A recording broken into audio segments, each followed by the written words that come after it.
Hello, everyone. Welcome to the GSMC Basketball Podcast, brought to you by the GSMC Sports Network. As always, I'm your host, Mayor Fatemi. We got a packed show lined up for you guys today. Starting off the show, we're going to talk about the New York Knicks falling to the Detroit Pistons last night in what was a crucial win for the Detroit Pistons as they look to acquire the 5 seed from the Milwaukee Bucks. We're going to get into everything about that game, and later on in the show, we're going to take a look at the Milwaukee Bucks series with the New York Knicks coming up. Also, in our second segment, we're going to take a look at Anthony Edwards. He had a masterclass of a game last night, finishing with 44 points, taking down the Grizzlies in what was a crucial win for that team in the Minnesota Timberwolves. We're going to take a look at both of those squads as they look to clinch their playoff positions in the final weekend of the regular season. From there, we're going to look at the Indiana Pacers. They've quietly ripped 6 games in a row now, taking down the Cleveland Cavaliers last night, the number 1 seed in the Eastern Conference. They're playing fantastic basketball. We're going to take a look at them, how they've been playing over that 6-game stretch, and what to expect from them come playoff time. And then in that last segment of the day, we're going to take a look at these last few days of the regular season. Everything you need to know as we enter the final weekend, and we won't be able to talk before all the seeds are locked up and the play-in tournament has begun. So we're going to take a look at that, give some predictions, and it's going to be a fantastic show. But before we get into it, as always, I'd like to remind you guys to please like and follow the show for more GSMC Sports Network content. Also, we get a number of questions from viewers that come in during the show. So to ensure that your question gets read on air, ask that you use the tips and donations link at gsmcpodcast.net for your questions. This puts your question to the top of the list so that I see it. It also really helps out the show. Again, the link is gsmcpodcast.net for your questions. But getting right into it here, the Knicks took on the Detroit Pistons last night in what was it was one of the best games of the night. If it wasn't for the Timberwolves and the Grizzlies, it was easily the best game of the night. But the Knicks are a 3 seed at the moment, the Pistons at the 6. Both teams on a collision course come a week from now, most likely, of course, we're going to get into it later, the Milwaukee and Detroit Pistons. 2 games splitting the 2 teams, and they play 2 games to close out the season. So they have a massive matchup coming up. But first comes first with the Knicks and the Pistons. The Knicks really jumped out to an early lead in this game, finishing with 35 points in their first quarter. Piggybacking off of that, they've carried a 6-point lead going into halftime, but it wasn't until about 2 minutes in the second half, in the third quarter specifically, that the Pistons started flipping the script of this game, going on an early 8-2 run to close out the quarter. Cade Cunningham shooting timely shots, Tim Hardaway Jr., Jalen Duren working very well off the pick and roll that the JB Bickerstaff schemed up for him. And obviously in the fourth quarter, it was all about Cade Cunningham getting that team to the position that putting him in a position to win, hitting timely threes down the stretch, like I said, and just playing clutch basketball on the offensive end to secure the victory for the Pistons. Cade Cunningham finished with 36 points, and then Jalen Duren as well with 18 points and 13 rebounds. It was an unbelievable game all around, I'd say. The Pistons, obviously, are more of a defensive team. They're known for that. They get the title of the Bad Boy Pistons V2, the redemption of the Bad Boy Pistons. They're scrappy. They're tough. They play very physical on the offensive and defensive end. Jalen Duren is a monster on the offensive glass. Asher Thompson is one of the best athletes in the NBA today. Cade Cunningham, like I just mentioned, is a phenomenal scorer for this team and is really growing as a number 1 option on the offensive end.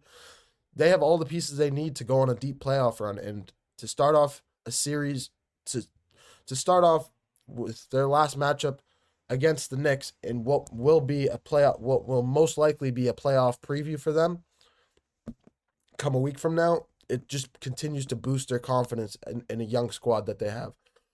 But all the credit for this team, I believe, all the credit deserves JB Bickerstaff, head coach of the Detroit Pistons, deserves all the credit for the Pistons' success this season. I'd say that's my opinion, just because of how exceptionally well coached they look, how poised they look on both ends of the basketball, how they really have an identity, they have a culture in this team. Something the Detroit Pistons have lacked over the last 2 decades or so since they won a championship in the 2000s, and that was when they had Chauncey Billups, Ben Wallace, they just Joe Dumars. They haven't had a team like this in a long time, so it's just nice to see a team from Detroit really looking successful, really continue to show why they are one of the best teams in the NBA, why they are one of the best teams in the Eastern Conference, and in my opinion, why they are a dark horse in the Eastern Conference to go on a deep playoff run, why nobody really wants to face them. Their level of physicality that they play on both ends of the ball is going to be completely a factor on in every game, especially in the playoffs when the game slows down. But going to the other side, with the New York Knicks, Karl-Anthony Towns led the team with 25 points. He's been playing phenomenally with Jalen Brunson out of the lineup for the last month or so. Jalen Brunson has been in the lineup for the last 3 games so far this month, but that's exactly where I want to turn next. Jalen Brunson, only with 15 points in this game, shooting 33% from the field. He didn't play a bad game. I'm not saying he played bad. He did hit some timely shots down the stretch, shooting 3 for 9 from 3-point range, 5 for 15 from the field. He didn't have a necessarily bad game. However, Jalen Brunson needs to be the leading scorer of this team. He needs to be the main focal point of the offense, I'd say. Because especially when the game slows down, the one thing you need, especially when the games get tight, come fourth quarter, come second half in general, when games get close, is you need a guy that you can count on, that you can depend on to go get you a basket. A guy that you don't have to question his confidence or his poise or his shooting ability, none of it. Jalen Brunson has been that guy with the New York Knicks he's been there for the last 3 years since he departed from the Dallas Mavericks. And he's played phenomenally overall. He's an outstanding point guard, all-star point guard, one of the best in the NBA by easily one of the best in the NBA. But I just think his injury as of late, when he got injured against the Lakers, may have really just thrown this team off, really. This is the only way I can really discuss it, the only thing I can call it, because it's just unfortunate the way everything has panned out for him. He's a phenomenal player, but he just got injured at the wrong time. And this team Karl-Anthony Towns has picked up the slack. OG Anunoby, Josh Hart, Mikal Bridges have picked up the slack in his absence. But it is also very notorious for when a star player gets injured around a core group of guys, like the guys that they have, like a strong supporting cast like they have in New York. It's usually difficult for that star to implement themselves back in that offense. We saw it with Kyrie Irving when he got injured in 2018 with the Boston Celtics. We saw it with Donovan Mitchell with the Cleveland Cavaliers 2 years ago, when these same New York Knicks beat them in 5 games in the playoffs, when Donovan Mitchell got hurt and tried to reintroduce himself back in the offense. We're seeing it right now with Anthony Davis in Dallas. Anthony Davis is trying his best to pick up the slack, but he's just having a hard time getting back in a rhythm. That's the biggest thing, and I feel like that's the biggest issue that Jalen Brunson is having at the moment.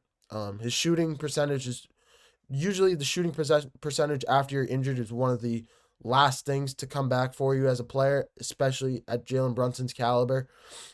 It's one of the last things that comes back to you as a player in terms of strength, and shooting in general is just accuracy is one of the last things.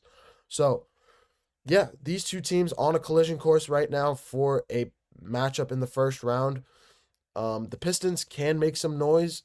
I'm going to cover that later on in the show. And as well as the New York Knicks, they are in contention with the Pacers dropping their last 2 games in a row.